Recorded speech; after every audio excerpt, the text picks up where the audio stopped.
Trouver sa place sur le marché du travail, lorsqu'on est une personne porteuse de handicap, n'est pas une mince affaire. Depuis 2 ans, Ariendo, qui est porteur d'une déficience mentale, travaille avec une équipe communale d'entretien d'espaces verts. Il est en contrat d'apprentissage, il suit en alternance des cours au CFA et prépare son CAP d'agent d'entretien d'espaces verts. Ophélie, porteuse de handicap mental, est également en contrat d'apprentissage. Elle prépare son CAP d'agent polyvalent en restauration. Pour ces étudiants, se trouver dans un parcours de professionnalisation classique efface un peu leur handicap.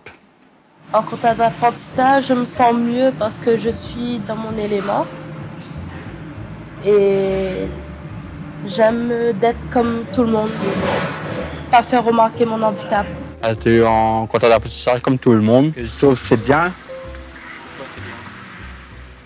Être comme les gens normaux. Ce dispositif, qui est une première à La Réunion, tranche avec le parcours classique d'une personne handicapée. Pour la majorité d'entre eux, ils suivent d'habitude un parcours en institution spécialisée. Et lorsqu'il s'agit de travailler, ils s'orientent le plus souvent vers un établissement de service d'aide par le travail.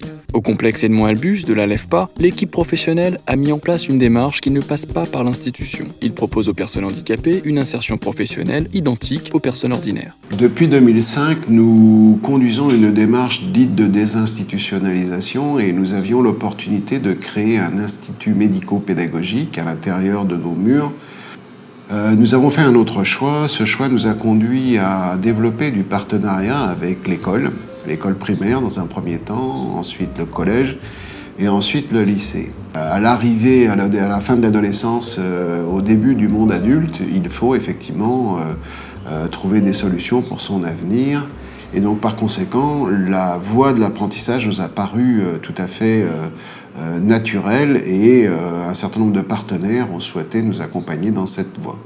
12 jeunes porteurs de déficience mentale sont accompagnés dans cette démarche d'inclusion, hors de l'institution. Pour eux, être logés à la même enseigne, comme tout un chacun, c'est un plus pour leur intégration sociale. Je suis plus familiarisée avec les autres et je me sens plus trop timide quand je parle avec quelqu'un. Quand je finis mon travail, je rentre à la maison. Je traîne plus avec les mauvais camarades. Je reste à la maison. Je ne sors pas. Tu te prépares pour le lendemain ? Oui, je me repose pour le lendemain. Pour mener à bien ce projet d'insertion dans le milieu ordinaire, il a fallu accompagner aussi bien les jeunes que les professionnels qui n'étaient pas habitués à appréhender le handicap. Pour mes débuts, quand Malavi elle est venue ici, pour moi, Malavi était quelqu'un de bien. La façon Malavi est physique, mais en fin de compte, ce n'était pas le physique, en fin de compte, c'était le moral. On a des choses qui, pour mes débuts, tu ne comprends pas. Donc, mais ça va doucement, mais tu à monter à elle, par exemple, pour manier le robot.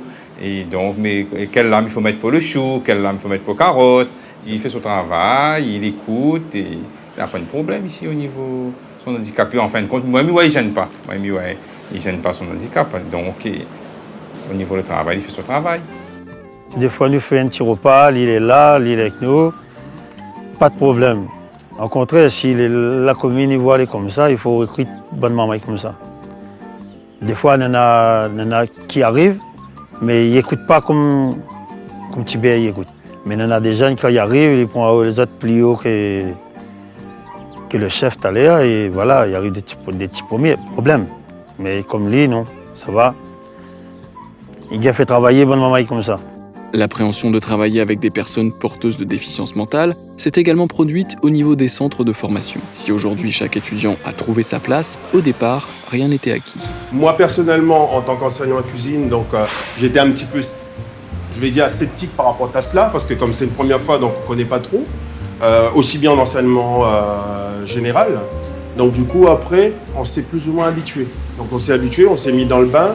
La première expérience, je dirais que c'est devenu la bonne parce qu'en fait, on s'est adapté un petit peu avec le travail avec ces gens-là. On s'est adapté à eux, ils se sont adaptés à nous, on a eu les accompagnateurs.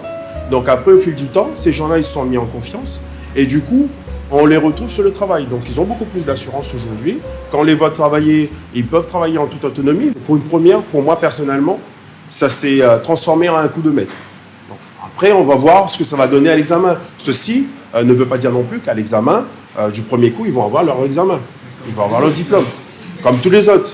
Pour accompagner ces 12 jeunes tout au long du parcours vers l'obtention de leur diplôme, ils sont suivis par une éducatrice spécialisée de la LEFPA. Elle veille aux besoins liés à leur handicap. Il y a des difficultés propres au handicap, il y a des besoins de compensation en fait.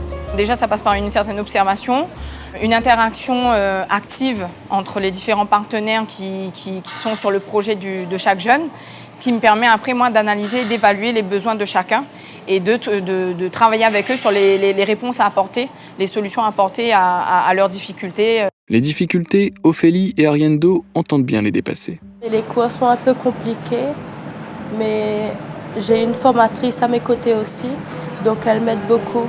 Il y a un peu quoi les durs, il y a un peu les faciles. Il dépend le cours. Non, mon handicap ne m'empêchera pas de continuer dans mon métier. Et d'avoir ton diplôme ? Et d'avoir mon diplôme. Comme des étudiants, tout ce qu'il y a d'ordinaire, ils travaillent à l'obtention de leur diplôme à la fin de cette année scolaire. Tu le sens comment ce diplôme alors, tu vas le voir ou pas? Bah, j'espère que je vais l'avoir. Ou sinon, il faudra refaire encore un an pour gagner. Je crois peut-être que je vais gagner. Si je gagne, c'est bien.